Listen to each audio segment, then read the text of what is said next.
पांडुवंश।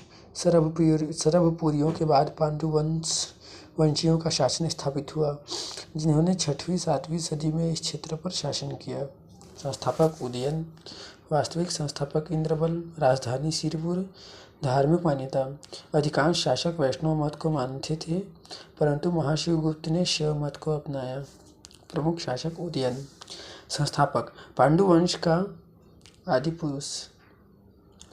इसके पुत्र इंद्रबल ने सरभपुरियों को अपदस्थ किया था। इंद्रबल पांडुवंश का वास्तविक संस्थापक। इसका अभिलेख मलगा बिलासपुर से प्राप्त हुआ है। खरौद के निकट इंद्रपुर की स्थापना की। खरौद के लक्ष्मणेश्वर मंदिर के शिलालेख में इसके पुत्र ईशान देव का उल्लेख मिलता है। यह सुदेवराज का सर्वाधिकाराधिकृत था। नन्यदेव प्रथम। यह इंद्रबल का उत्तराधिकारी था। तिवरदेव या त्रिवरदेव। इसका शासनकाल पांडुवंश का उत्कर्ष काल कहलाता है। राजिम, बोंदा व बलौदा ताम्रपत्र से इसके संबंध में जानकारी प्राप्त होती है।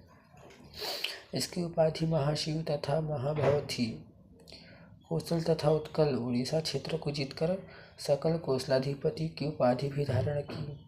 अड़भार ताम्रपत्र के अनुसार तिवरदेव वैष्णव धर्म का अनुयायी था। नन्यदेव द्वितीय। तिवरदेव के पुत्र कोसल मंडलाधिपति की उपाधि धारण की। इसका एकमात्र ताम्रपत्र अड़भार जिला शक्ति से प्राप्त हुआ है। चंद्रगुप्त। यह तिवरदेव का भाई था। सिरपुर के लक्ष्मण मंदिर शिलालेख में इसका उल्लेख मिलता है। हर्षगुप्त। यह चंद्रगुप्त का पुत्र था। हर्षगुप्त का विवाह मगध के मौखरी शासक सूर्यवर्मन की पुत्री रानी वाष्टा से हुआ। हर्षगुप्त के पश्चात उसका पुत्र महाशिवगुप्त बालार्जुन शासक बना। महाशिवगुप्त बालार्जुन। इसका शासनकाल 595 से 655 ईस्वी तक था। बाल्यावस्था में ही धनुर्विद्या में पारंगत होने के कारण यह बालार्जुन कहलाया। इसके पूर्वज वैष्णव थे। उनके विपरीत इसने शैव मत को अपनाया तथा परम महेश्वर की उपाधि धारण की।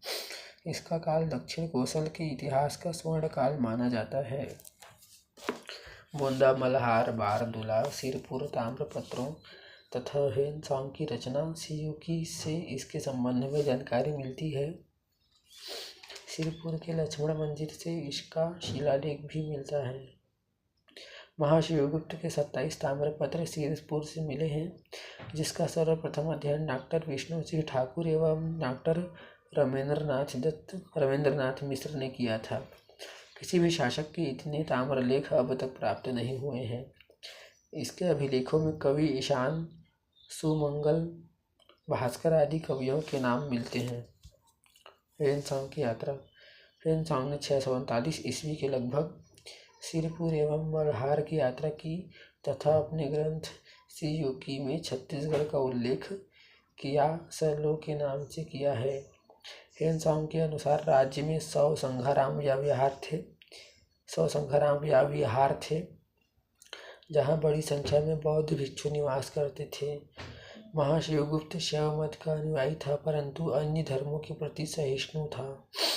इसके काल में सिरपुर बौद्ध धर्म के महत्वपूर्ण केंद्र के रूप में विख्यात था तथा इसने अनेक बौद्ध विहारों का निर्माण भी करवाया। महाशिवगुप्त के एक शिलालेख के अनुसार इसने बौद्धाचार्य जिन घोष को गांव दान दिया। साथ ही अभिलेखों में बुद्ध घोष के विषय में भी वर्णन मिलता है।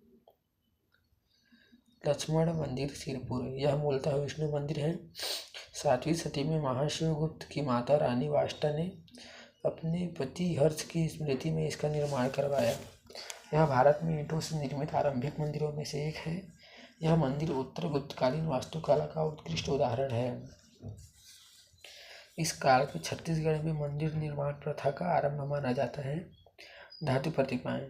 सिरपुर से प्राप्त तारा की धातु प्रतिमा धातु कला का उत्कृष्ट उदाहरण है। महाशिवगुप्त कन्नौज के शासक हर्षवर्धन एवं वातापी के चालुक्य शासक पुलकेशिन द्वितीय का समकालीन था। पुलकेशिन द्वितीय की ऐहोल प्रशस्ति के अनुसार उसने 634 ईस्वी में कौशल नरेश को पराजित किया था। संभवतः बालार्जुन ने उनकी अधीनता स्वीकार कर ली थी। महर्षि गुप्त बालार्जुन के पश्चात संभवतः पांडुवंशियों का पतन हो गया।